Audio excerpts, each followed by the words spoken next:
안녕하세요. 저는 유아교육과 2학년 김사랑이라고 합니다. 저는 이번에 안사시 상록구 킹 어린이집이라는 교사와 친구들이 70명 정도 되는 민간 어린이집에서 한 달 동안 실습을 하였는데요. 저는 만 1세의 아이들을 맡았습니다. 여아 4명, 남아 2명으로 구성되어 있는 반이었는데요. 많은 친구들께서는 만 4세와 만 5세를 많이 맡으실 텐데 저는 만 1세를 맡았기 때문에 여러분들에게 만 1세에 대한 특성에 대해서 알려드리려고 합니다.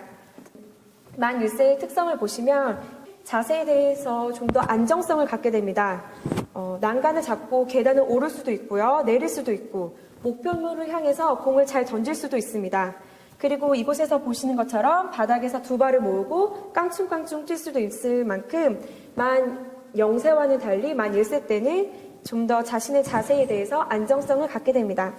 그리고 소근육의 발달을 보시면 이렇게 크레용을 주면은 도형 안에 잘 칠하지는 못해도 그래도 손으로 잡고 잘 칠할 수 있습니다. 그리고 스티커도 스스로 띄어서 붙일 수 있을 정도로 소근육이 잘 발달되었는데요. 이때는 자신이 오른손잡이인지 왼손잡이인지 주로 사용하는 손이 결정이 됩니다. 그러니까 만 1세 전인 만 0세부터 오른손잡이, 왼손잡이 교정을 하는 것이 더 좋습니다. 그리고 그림책을 굉장히 좋아하는데요. 만 4세, 만 5세가 쓰는 얇은 종이책보다는 두꺼운 종이책을 한 장 한 장 넘게 씁니다.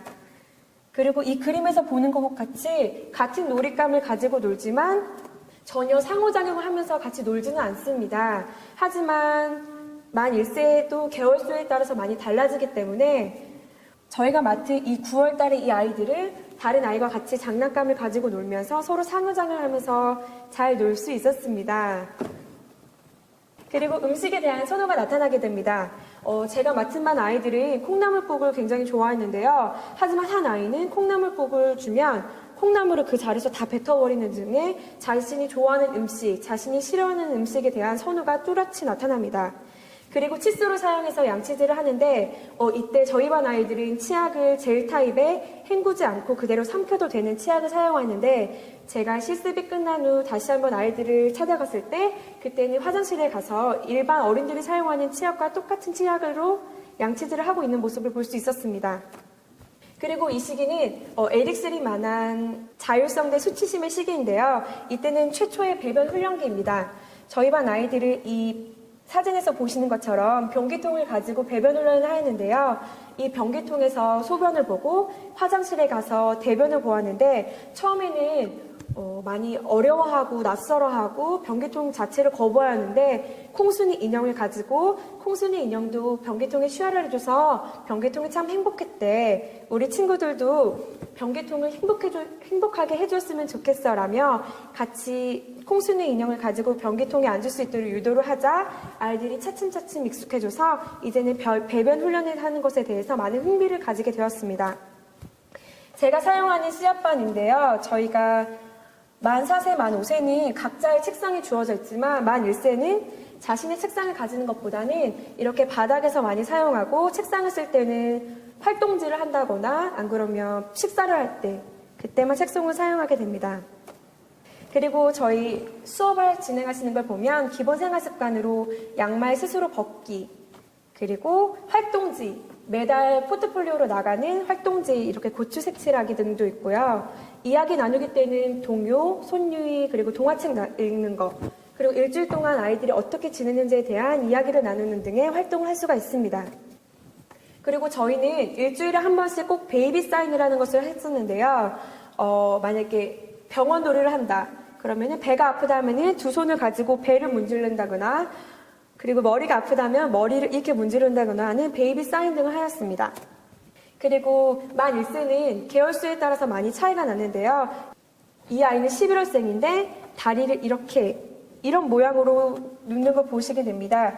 이렇게 만 1세라도 자는 모습에서도 많이 차이가 보이고요. 촉감에 관련된 교구들도 많고 음악에 관련된 교구들도 굉장히 많습니다.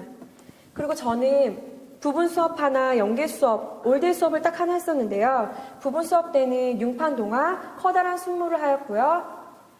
올데이 수업 때는 아기 고양이의 딸꾹질한 융판 동화와 코를 잡고 딸꾹질을 멈추게 하는 등의 활동을 해보았고 활동지 때는 아이들이 색칠하는 것보다는 스티커를 붙이는 활동을 굉장히 좋아했기 때문에 스티커 붙이기 활동지를 해서 올데이 수업을 마무리하였습니다.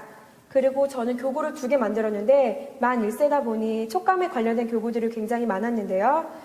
촉감 딩동댕이라는 교구는 딱딱한 블럭, 부드러운 솜, 말랑말랑한 뾱뾱이, 꺼끌꺼끌한 수세미를 지금 보시는 이 그림처럼 이 안에 넣어놓고 아이들이 보이지 않는 상태로 만집니다. 그리고 나서 이 안에 무엇이 들어있을까?